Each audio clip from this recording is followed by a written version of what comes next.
Pada suatu hari, Yesus yang bangkit dari antara orang mati menampakkan diri kepada ke-11 murid dan berkata kepada mereka, "Pergilah ke seluruh dunia, beritakanlah Injil kepada segala makhluk.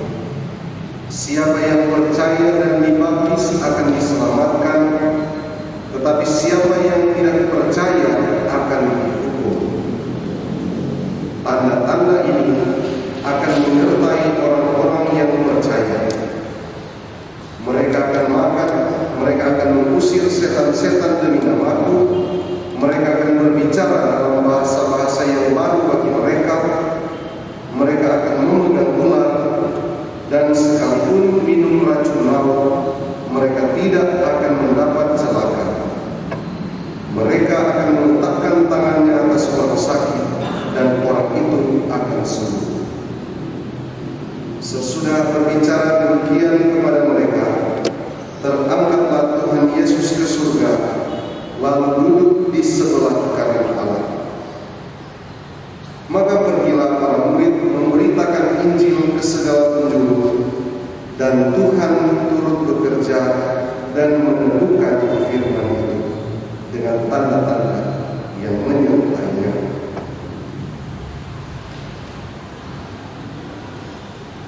Demikianlah sabda Tuhan.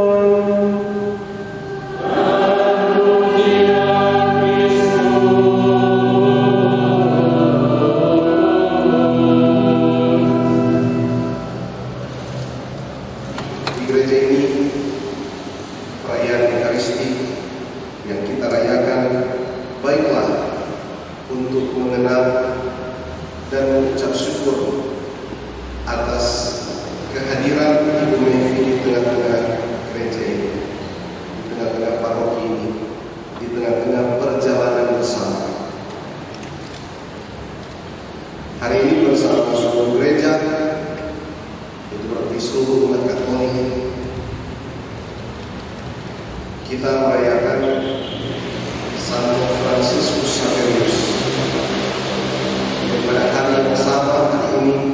ada banyak yang berpesta. Sekolah ini menaungi Santo Fransiskus juga. Ada banyak paroki, misalnya paroki Pinelen, paroki Kemah, paroki Guaan, itu merayakan acara hari ini untuk mengenang dan berterima kasih seorang misionaris, sama seperti bapak-bapak di sini, tapi yang membedakan adalah dia meninggalkan rumahnya, meninggalkan kampung halamannya, dibakar oleh semangat untuk memberitakan Injil. Dia datang ke negara-negara lain, daerah-daerah lain, sampai ke Indonesia, sampai ke daerah Sulawesi. Lalu banyak orang mulai dibaptis dan menjadi percaya dan menerima Yesus.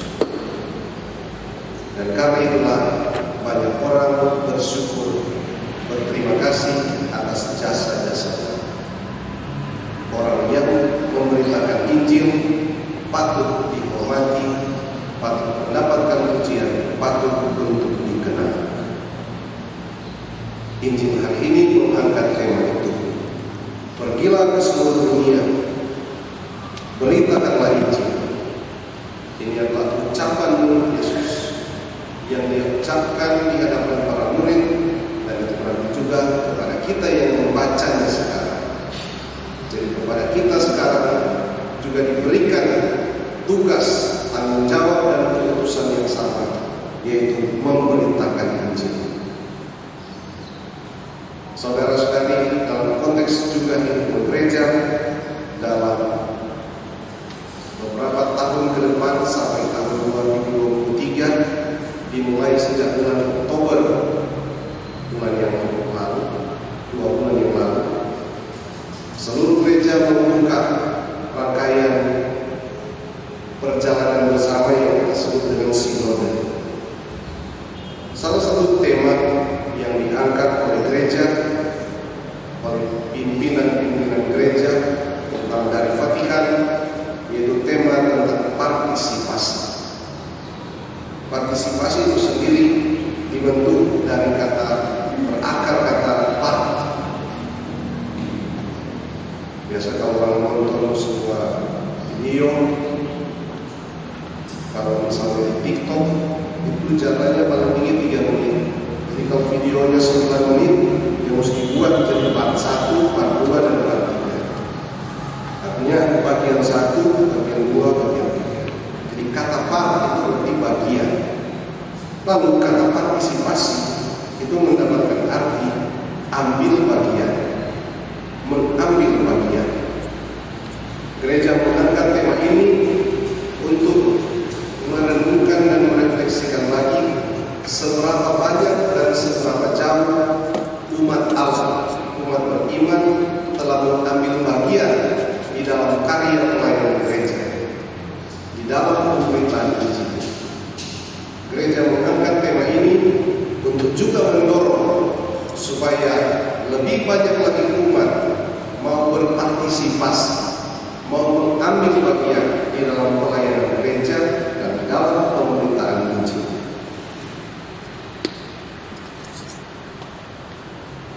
Ibu Mevi yang kita kenal hari ini, yang kita doakan hari ini,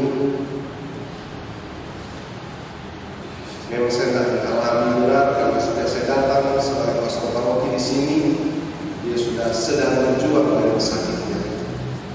Tapi saya mendengar cerita dari sahabat-sahabatnya sepelayanan bahwa dia salah satu yang mengambil bagian dalam karya pelayanan gereja. Di wilayah kami, dia adalah bendahara di sana. Di paroki, dia masuk dalam tugas pelayanan di bidang 3, yaitu dalam bidang aset dan pembangunan bersama Bapak Jamil. Juga ada beberapa orang Islam untuk mengatakan bahwa Ibu Mevi telah turut ambil bagian dalam pemberitaan Injil.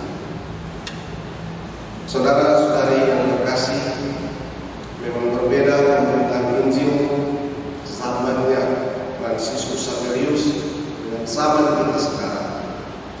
Tapi bagaimanapun pemberitaan Injil baik versi dulu oleh Fransiskus Xaverius dan para misionaris dengan versi sekarang dengan rupa-rupa tugas dan tanggung jawab dalam gereja, intinya orang yang mengambil bagian telah turut melaksanakan perutusan Yesus, pergi dan memberitakanlah Injil.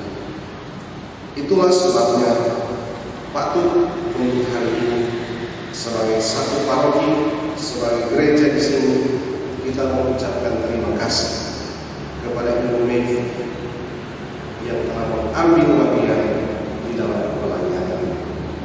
Tentu saja juga kepada keluarga yang pasti telah merelakan sebagian dari waktu Ibu Mevi, sebagian dari hidupnya untuk diberikan kepada gereja.